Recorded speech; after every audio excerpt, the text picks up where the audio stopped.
Naging bagyo na nga po itong low pressure area ng sa Philippine Air Responsibility at ang pangalan po nito ay Maymay at lumakas pa. Ito po ngayon nasa tropical storm category. Ang taglay po nitong lakas ng hangin ay 65 kilometers per hour at yung pagbugso ay abot po sa 80 kilometers per hour.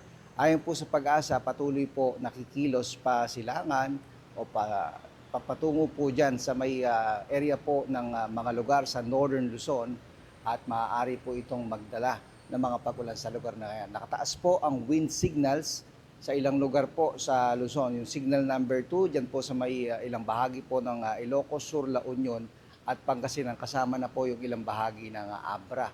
Makakaranas po dyan ng malakas na mga pag-ulan. Kaya hindi po may mga lugar din nakataas ang wind signal number 1. Lalagay ko na lang po sa comment section yun pong specific na mga lugar kung saan nakataas ang mga wind signal. Pero ito pong bagyong si Maymay ay hahatakin. Ito pong isang bagyo, napakalakas na bagyo. Nasa labas po ito ng ating PAR ng international name ay Dolphin.